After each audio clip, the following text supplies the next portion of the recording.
ओम शांति। आज हम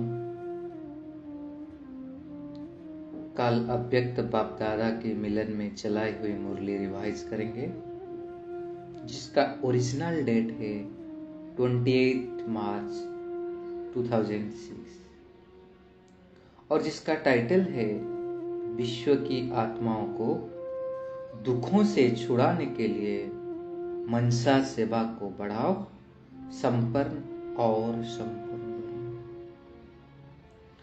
तो जैसे टाइटल से मुरली का थीम स्पष्ट है कि बाबा मनसा सेवा के ऊपर जोर दिए हैं इस मुरली में, और साथ साथ बाबा समय के ऊपर हम सब बच्चों का अटेंशन खिंचवाए हैं। बाबा कह रहे हैं, बच्चे कब तक संपूर्ण बनोगे, कब तक समय को समीप लाओगे, किसके लिए रुका हुआ है। इसे बाबा समय का महत्व को बताकर उसके ऊपर अटेंशन खिंचवाए हैं, और साथ साथ बाबा खजाने के ऊपर बताए हैं और सेवा की विधि क्या है, सच्चे सेवाधारी की निशानी क्या है, उन सब को बारे में भी बताए हैं। फिर बाबा ने कुछ होमवर्क्स दिए से उसका भी फॉलो अप लिए हैं बाबा ने। तो अगर देखेंगे तो बाबा ने इस मुरली में एक टीचर के रूप में हमको, एक परफेक्ट टीचर जो होता है ना, तो उसके रूप में हम सबको समझाने दिए हैं, और कुछ कुछ वर्डिंग में इतने सारे डीप इशारा दिए हैं बाबा ने। तो बहुत बड़ा मुरली है, तो हम उसके जो मेन पॉइंट्स उसको रिवाइज करेंगे। तो सबसे पहले बाबा खजाने के ऊपर मुरली चलाए हैं। बाबा कह रहे हैं कि आज सर्व खजानों के मालिक बाप दादा अपने चारों ओर के सर्व खजानों से संपन्न बच्चों को देख रहे हैं, और बाबा कह रहे हैं बाबा सबको एक जितना और एक जैसा सर्व खजाना दिया है, और हम सबको अखूट खजानों के मालिक बनाए हैं, लेकिन धारण करने में हम यथाशक्ति धारण करते हैं, जिसके कारण कोई नंबर 1 बनता है और कोई नंबर 12 बनता है। फिर बाबा ने कहे कि जो धारण किए हैं उनके निशानी क्या है कि उनके चेहरे से, नैनों से खजाना स्पष्ट दिखाई देता है कि ये भरपूर कितने हैं। स्थूल खजानों के साथ बाबा ने कंपेयर करके बताया, उनके कैसे चेहरे से, चलन से मालूम पड़ता है ना, ऐसे हमारा ये जो अविनाशी खजाना है वो भी हमारा नैनों और चेहरे चलन से पता पड़ता है कि हम कितने संपन्न बने हैं। फिर बाबा कहे संपन्नता क्या बना देती है, हमको बेफिक्र बादशाह बना देती है, हमको बेगमपुर के बादशाह बना देते हैं, क्योंकि जहां ईश्वरीय फखुर है वहां फिक्र हो नहीं सकता।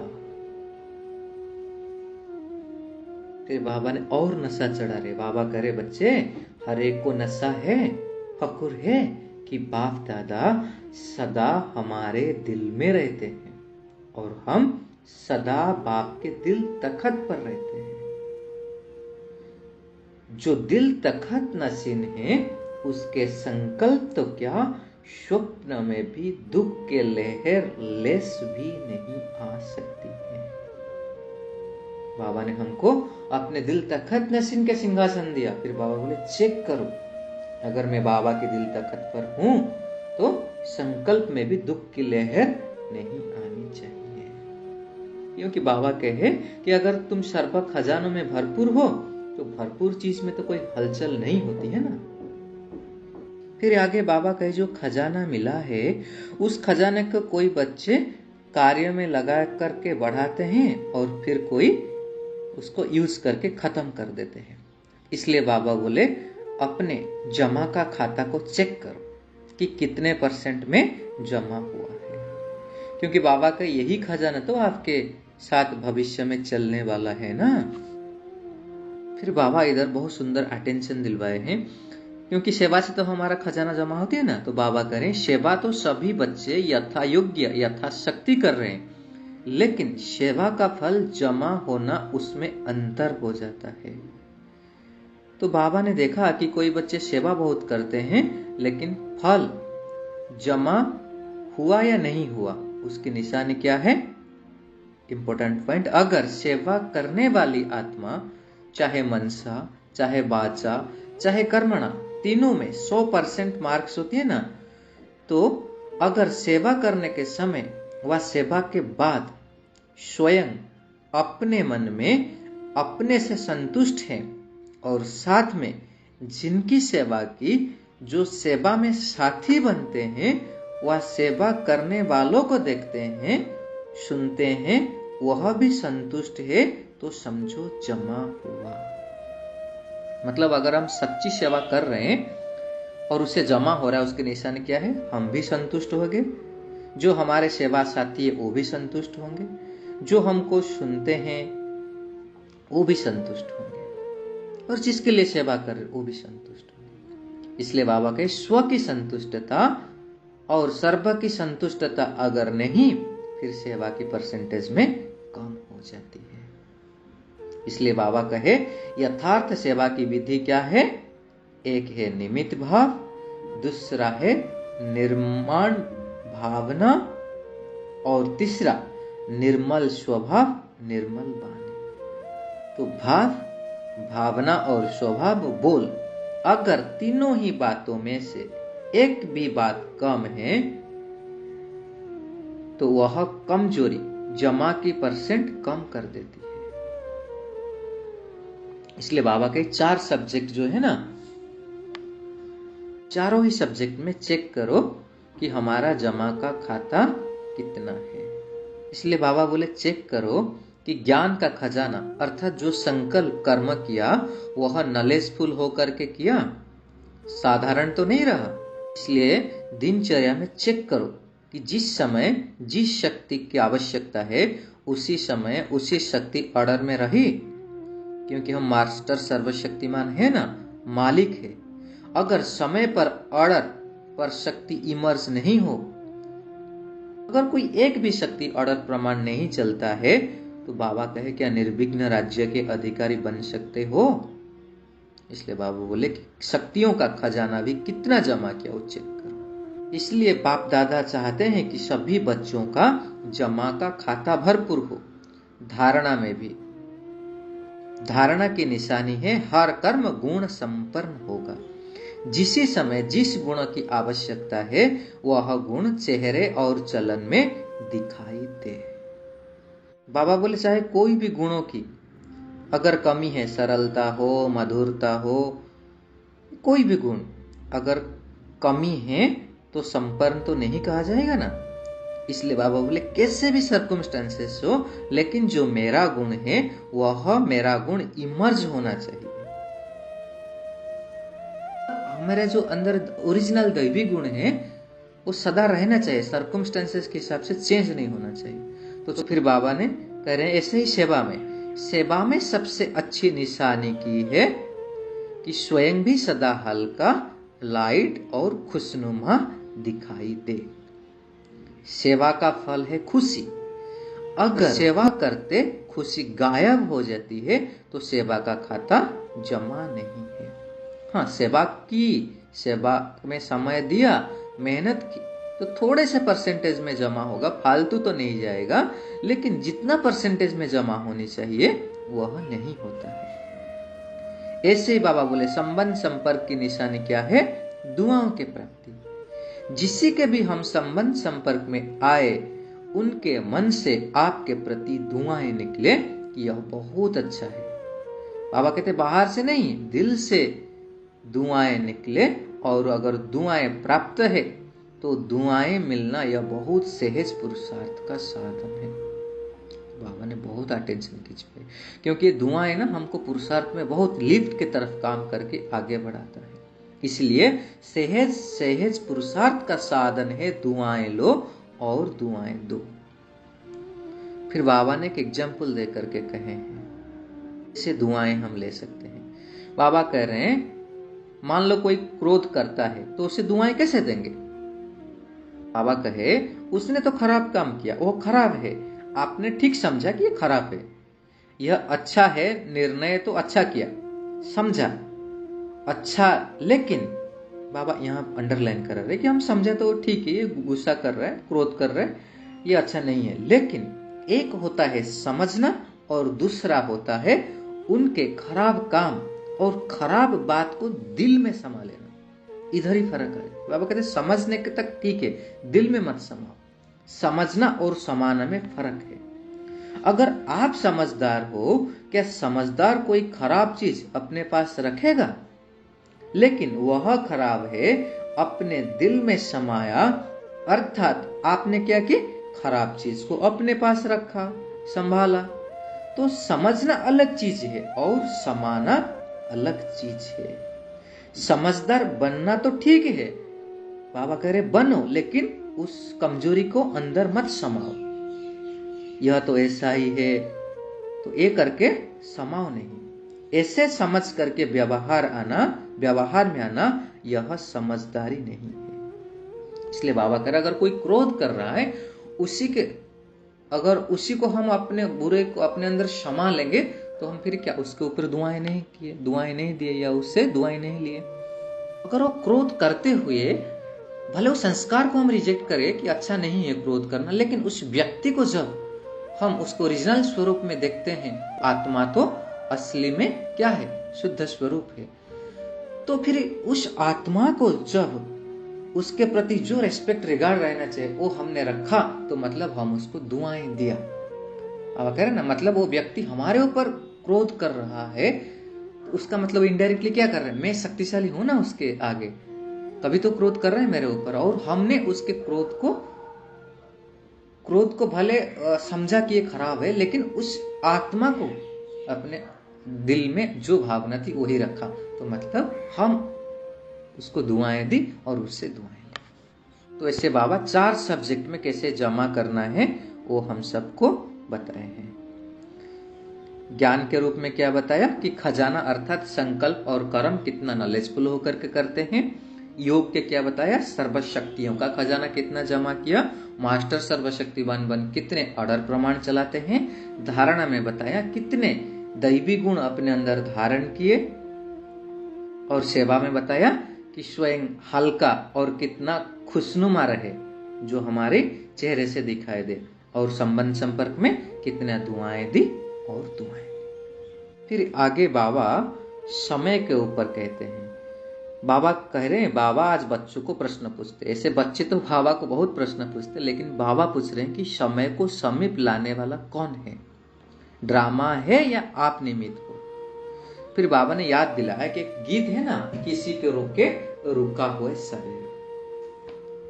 तो सवेरे को लाने वाला कौन है? विनाशकारी तो तड़प रहे हैं कि विनाश करे, लेकिन तत्व निर्माण करने वाले इतना रेडी है। इसलिए बाबा कहे कि बाबा टीचर का रूप धारण किया है। आज तो सतगुरु का पाठ, लेकिन अभी बाबा टीचर बन के पूछ रहे हैं। और बाबा ने कह रहे, बाबा ने जो होमवर्क दिया था वो किए हैं। और संपूर्ण स्टेज कहां तक बनी है? कहे आवाज से परे और आवाज में आना, क्या दोनों समान स्थिति है? सेकंड में आवाज में आ सकते हो और सेकंड में आवाज से परे इतनी प्रैक्टिस है? जैसे शरीर द्वारा जब चाहो जहां चाहो वहां जा सकते हो, ऐसे मन बुद्धि द्वारा जब चाहो जहां चाहो वहां जा सकते हो। बाबा ने बहुत इंपॉर्टेंट लाइन अंडरलाइन करा है, क्योंकि अंत में पास मार्क उनको मिलेगी जो सेकंड में जो चाहे, जैसा चाहे, जो ऑर्डर करना चाहे उसमें सफल हो जाए।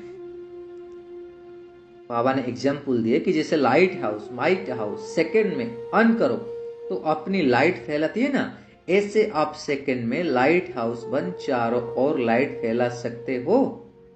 अपने तीसरे नेत्र द्वारा एक स्थान पर बैठ चारों ओर वरदाता विधाता व नजर से निहाल कर सकते हो। वैसे बाबा बहुत प्रश्न पूछ रहे हैं हम बच्चों को कि चेक करो ये सब बातों में अपने को, क्या तीसरी नेत्र इतनी क्लियर है? तो बाबा टीचर के रूप में ये सब बातें हम सबको पूछ रहे हैं और चेक करने के लिए कह रहे हैं। बाबा ने होमवर्क दिया था, बाबा कहते ना कि बाबा ने होमवर्क दिया था कि मैं के लिए कि 2 मैं को समाप्त करनी है और 1 मैं रखनी है। वो होमवर्क कहाँ तक की? और दूसरे बाबा कहते, बाबा ने दूसरे होमवर्क दिया था क्रोध को छोड़ना, वह कहाँ तक की? बाबा पूछ रहे हैं। बाबा कह रहे हैं तो आप ही देखो रिजल्ट के हिसाब से क्या स्थापना का कार्य स्व को संपन्न बनाना और सर्व आत्माओं को मुक्ति का वर्षा दिलाना, यह संपन्न हुआ है। स्वयं को जीवन मुक्ति स्वरूप बनाना और सर्व आत्माओं को मुक्ति का वर्षा दिलाना, यह है स्थापना करता आत्माओं का श्रेष्ठ कर्म। इसलिए बाप दादा पूछते हैं कि सर्व बंधनों से मुक्त जीवन मुक्त के स्टेज पर संगम पर ही पहुंचना है व सत्ययुग में पहुंचना है? संगम युग में संपन्न होना है व वहां भी राजयोग करके सीखना है सत्ययुग में। संपन्न तो यहां बनना है ना। फिर बाबा बोले किसको रोके रुका है सवेरा, अभी बताओ किसके लिए रुका हुआ? फिर बाप दादा कहते हैं कि बाप दादा की हमारे ऊपर आस है, क्योंकि हम सब बाबा की आशाओं के दीपक है। इधर बाबा ने थोड़ा अंडरलाइन कराया है। बाबा देख रहे हैं कि कोई बच्चे तो मौज में रहते हैं, जिसको बाबा बोले मौजी राम या मौजी लाल। लेकिन कौन सा मौज? क्या कहते हैं उन बच्चों से? अभी तो मौज मना लो, सत्ययुग को कौन देखता है, कौन जानता है? अभी जो करना है कर लो, खाओ पियो मौज करो। बाबा करे इनको बाबा मौजी राम मौजी लाल कह रहे। तो बाबा क्या कह रहे? बाबा कह रहे करना है तो कर लो, अगर थोड़े में राजी रहने वाले हो तो थोड़े में राजी रहो। विनाशी साधन की मौज तो अल्पकाल की होती है। सदा काल की मौज को छोड़ अगर अल्प काल के साधनों की मौज में रहना चाहते हो तो बाप दादा क्या कहेगा? सिर्फ इशारा करेगा ना। बाबा किसे एग्जाम्पल दे रहे, देखिए बाबा कहते हैं हीरो की खान पर जाए और 2 हीरे लेकर आकर के खुश हो जाए, उसको क्या कहेंगे? ऐसे तो नहीं बनना है। तो हम भी अपने को चेक करें कि क्या हम थोड़े में संतुष्ट है। अतीन्द्र सुख के मौज के झूला में झूलो ना, अविनाशी प्राप्तियों के झूले की मौज में झूलो। बाबा साधन के ऊपर अटेंशन दिलवाए। बाबा कहते अभी ऐसे साधन निकल गया जो पहले से था नहीं। साधनों की बहुत आकर्षण है, तो बाबा करे साधन को यूज करना कोई रॉन्ग नहीं है, लेकिन साधना को भूल साधन में लग जाना, इसको बाप दादा रंग कहते हैं। साधन जीवन की उड़ती कला का साधन नहीं है, आधार नहीं है। साधना आधार है। बहुत अंडरलाइन पॉइंट है। इसलिए बाबा करे साधन विनाशी है, साधना अविनाशी है। तो स्वयं को चेक करो कि हम किसी के आधार पर भरोसे पर पुरुषार्थ कर रहे हैं। फिर लास्ट में बाबा फिर वही प्रश्न पर आ रहे हैं कि बाबा बच्चों को पूछ रहे हैं कि कब तक हर एक स्वयं को संपूर्ण बनाएंगे। दूसरे को नहीं देखो, दूसरे को देखने से अल्पलापन आ जाता है। दूसरे भी करते हैं तो मैंने किया तो क्या हुआ? बाबा करे नहीं, मुझ स्व को संपन्न बनना है। बाबा फिर पूछे इसके लिए अभी कितना टाइम चाहिए? बाबा करे बातें तो आएगी, ऐसे मत सोचो कि बातें खत्म हो तब हम संपन्न बने, वह होना नहीं है। बहुत इंपॉर्टेंट पॉइंट बाबा ने अंडरलाइन किया। हम कहते हैं ना ये परिस्थितियां चला जाए, ये ठीक हो जाए, वो ठीक हो जाए, फिर हम करेंगे। बाबा कह रहे नहीं, वो अंत तक आएगा। जितना आगे बढ़ेंगे रूप जरूर चेंज होगा, लेकिन बातें तो आएंगी। लास्ट पेपर में ही देखो कितनी बातें हैं। तो बातें दिखाई ना दे, बाबा दिखाई दे। बहुत सुंदर पॉइंट। बाबा ने क्या कहा? बातें क्या करती है? नहीं। बातों क्या कहती है? नहीं। बाबा ने क्या कहा? बाबा को फॉलो करना है। फॉलो बातों को करना है या फॉलो फादर करना है? तो फिर बाबा ने हाथ उठवाया। अभी बाप की आशा के दीपक बनेंगे। फिर जिन्होंने बाबा ने बोले नहीं उठाए, उन उठाओ, कितना टाइम चाहिए तुमको? फिर बाबा ने बोले आप लोग तीव्र पुरुषार्थ करो। फिर अंत में बाबा जो सेंट्रल थीम के ऊपर कह रहे हैं, बाबा कह रहे हैं बच्चे बहुत दुख बढ़ रहा है कि आपको आवाज सुनने नहीं आता है, बाप दादा को सुनाई देता है। बिल्कुल हिम्मतहीन, दिल शिकस्त हो गए हैं। तो मनसा सेवा से जैसे साइंस वाले अपना जगह पर रहते हुए जहां अपना यंत्र भेजने चाहते हैं वहां भेज सकते हैं, ऐसे आप मनसा सेवा को बढ़ाओ। बाचा तो करनी है, लेकिन सारे विश्व की आत्माओं को वर्षा दिलाना, दुख से छुड़ाना, उसके लिए तो आपको संपन्न बनना पड़ेगा। और मनसा सेवा चारों ओर फैलाओ, तब विश्व का कल्याण होगा। फिर बाबा ने बोले कि मनसा सेवा कर सकते हो। जिन्हों को मनसा सेवा का अभ्यास है, चाहे थोड़ा है चाहे बहुत है, लेकिन अभ्यास से कर सकते हैं, वो हाथ उठाओ। इसमें तो सब पास है। इतनी आत्माएं अगर मनसा सेवा से वायुमंडल फैला सकते हो तो फिर क्या बड़ी बात है।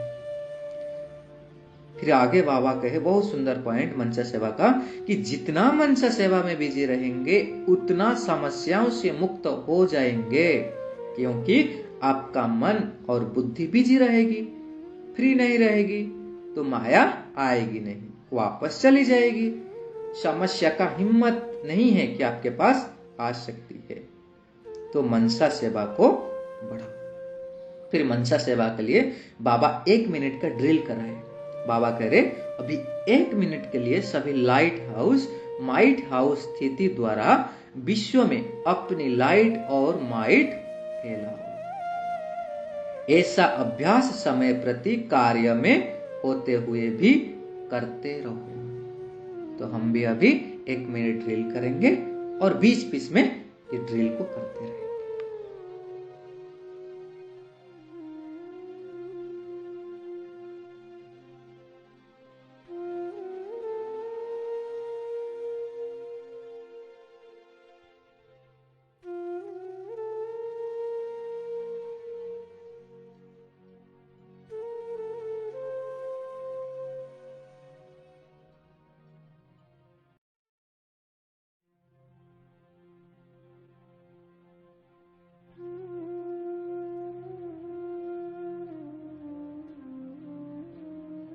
फिर बाबा अंत में याद प्यार दे रहे कि अभी सिर्फ जो हिम्मत रखी है, उमंग उत्साह रखा है, इसको बार बार अटेंशन दे, प्रैक्टिकल में लाना है।